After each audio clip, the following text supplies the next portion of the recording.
ہدایت کے لیے آتے رہے، لیکن یہ قوم بد سے بدترین ہوتی رہی۔ یہ کسی بھی طرح اپنے گناہوں سے توبہ طائف ہونے یا ان کو ترک کرنے کے لیے تیار نہیں تھے۔ یہ ایک طرف تو عبادت کیا کرتے اور دوسری طرف اللہ تعالیٰ کے احکامات کی کھلم کھلا خلاف ورزی بھی کرتے۔ ان کے اس دوغلے پن اور منافقت سے اللہ تعالیٰ کی ذات جلال کے اندر آئی، کیونکہ ان کے پاس بے شمار نبی بھیجے گئے، لیکن یہ قوم سدھرنے کو تیار نہیں تھی، حتیٰ کہ ان کی شکلیں تبدیل کر کے بندر اور سور کی طرح بنائی گئی، طرح طرح کے عذاب دیے گئے، لیکن یہ گناہوں سے باز نہیں آئے۔ ان لوگوں نے کاروبار شروع کر دیے، جادو سیکھنا شروع کر دیا، قتل و غارت اور بے ایمانی کے اندر حد سے بڑھ گئے۔ تب ان پر آخری عذاب کا کوڑا یوں برسایا گیا کہ اب اللہ تعالیٰ کی ذات نے انہیں در بدر اور لاوارثوں کی طرح چھوڑ دینے کا فیصلہ کیا، لہٰذا بابل کے بادشاہ بخت نصر نے ان کے ملک پر ایسا حملہ کیا کہ کوئی عمارت سلامت نہیں رہی۔ ہیکل سلیمانی مکمل طور پر تباہ و برباد کر کے رکھ دیا،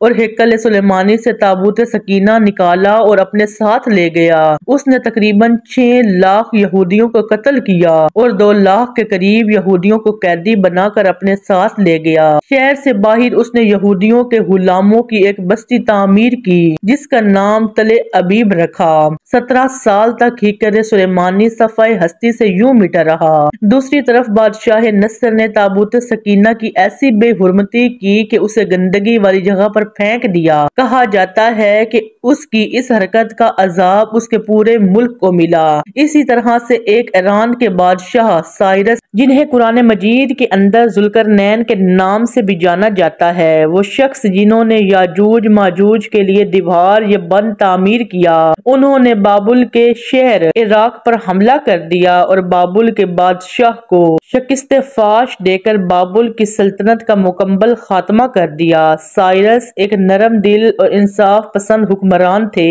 انہوں نے تل ابیب کے تمام قیدیوں کو آزاد کر کے ان کو واپس یروشلم جانے کی اجازت دے دی اور ساتھ میں ان کو ہیکل کی نئے سرے سے تعمیر کی اجازت دے دی گئی، یہاں تک کہ انہوں نے اس کی تعمیر کے اندر مدد فراہم کرنے کا بھی وعدہ کر لیا۔ چنانچہ ہیکل کی دوسری مرتبہ تعمیر شروع ہوئی، لیکن اس میں تابوت سکینہ نہیں ملا۔ اس کے بارے میں آج تک معلوم نہیں ہو سکا کہ بادشاہ نے اس کا کیا کیا۔ کچھ لوگوں کا کہنا ہے کہ اس مقدس صندوق کی مزید بے حرمتی ہونے سے بچانے کے لیے اسے معجزانہ طور پر کہیں چھپا دیا گیا جس کا کسی انسان کو علم نہیں، لیکن یہودی اس کی تلاش کے اندر اتنے پاگل ہو چکے ہیں کہ اس کے لیے اگر انہیں پوری زمین کو کھودنا پڑے تو وہ یہ کرنے کے لیے بھی تیار ہے۔ یوں دوسری مرتبہ ہیکل کی تعمیر کے بعد وقت گزرتا رہا، یہاں تک کہ کچھ عرصہ بعد حضرت عیسیٰ علیہ السلام کا ظہور ہوا۔ اللہ کے اس ظہور پر ایک بار پھر سے یہودیوں نے حسب معمول ان کی منافقت اور حضرت عیسیٰ علیہ السلام کا یہود کے علماء کو آئینہ دکھانے پر کہ وہ کیسے چند ٹکوں کے عوض دین کی تعلیمات کو بیچ رہے ہیں، ہر وہ کام کر رہے ہیں جس سے اللہ تعالیٰ نے ان کو منع فرمایا،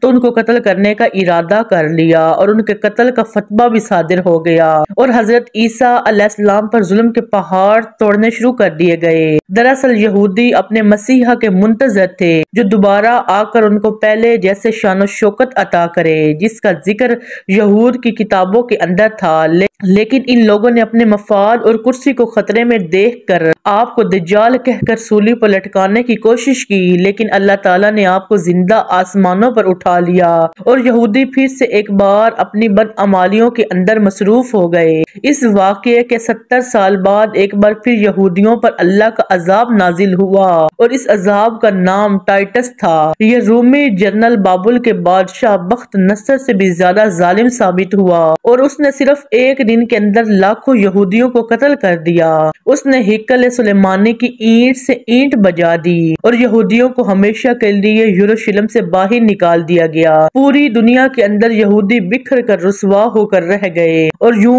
1900 سال تک در بدر بھٹکنے کے بعد برطانیہ نے جب فلسطین پر قبضہ کیا تو ساتھ ہی ایک ناجائز بچے اسرائیل کو فلسطین میں جنم دے دیا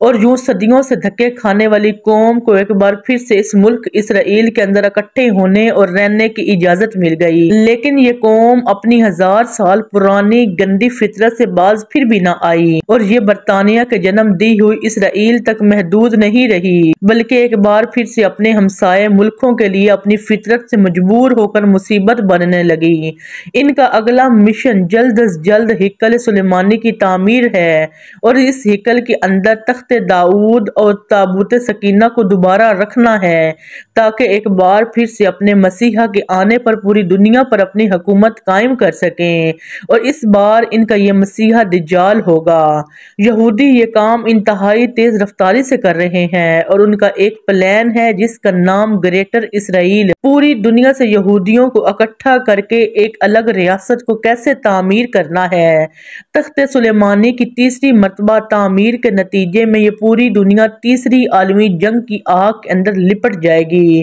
کیونکہ اس ہیکل کو تعمیر کرنے کے لیے مسجد اقصی کو شہید کرنا پڑے گا اور اس کی بنیادوں پر اسے تعمیر کرنے کا نقشہ بھی ان کے پاس ہے۔ حضرت عمر رضی اللہ تعالیٰ عنہ کے دور میں جب یروشلم فتح ہوا تب نہ صرف تمام عیسائیوں کو عام معافی دے دی گئی بلکہ یہودیوں کی بھی برابری کے حقوق دے دیے گئے، قیدیوں کو رہا کر دیا گیا اور ہیکل سلیمانی کی مغربی دیوار سمیت تمام علاقوں کو مقدس قرار دے دیا گیا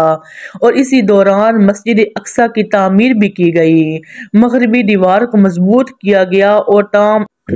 تمام انتظامات یہودیوں کو سونپ دیے گئے۔ یہودی آج تک اس دیوار کو ہاتھ لگا کر گڑ گڑاتے ہیں اور روتے پیٹتے ہیں، توبہ اور معافیاں طلب کرتے ہیں، مگر آج بھی اپنی مکار فطرت سے بالکل باز نہیں آئے۔ یہودیوں کے ناپاک منصوبے کے 4 مرحلے ہیں۔ پہلے نمبر پر مسلمانوں کے 2 اہم ترین مقدس مقامات کو گرانا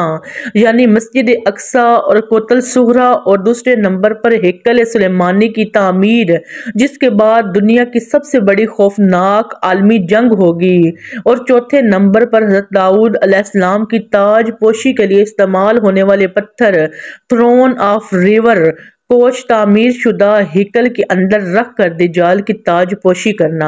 دنیا بھر میں گریٹر جو کہ کل 1.5 کروڑ یہودی ہیں جن میں صرف 35 لاکھ اسرائیل میں آباد ہیں، انہوں نے دنیا بھر کے تمام یہودیوں کو اسرائیل میں لا کر گریٹر آباد کرنا ہے جس کے لیے انہیں جگہ چاہیے اور اسی لیے وہ اسرائیل بنا رہے ہیں، اور دوسرا یہ کہ انہیں تیسری عالمی جنگ کے لیے تمام یہودیوں کو ایک جگہ پر اکٹھا کرنا بھی ہے، کیونکہ اس جنگ کا مقام اسرائیل کے اندر مجیدو نام کی ایک پہاڑی اور اس کے ارد گرد کے علاقے کو بتایا جاتا ہے جس کا ذکر بائبل میں بھی موجود ہے۔ 1900 سالوں سے یہودیوں کا خانہ کعبہ گرا پڑا ہے جسے وہ تعمیر کرنا چاہتے ہیں، اور تعمیر کہاں کرنا چاہتے ہیں؟ مسجد اقصی کی بنیادوں پر۔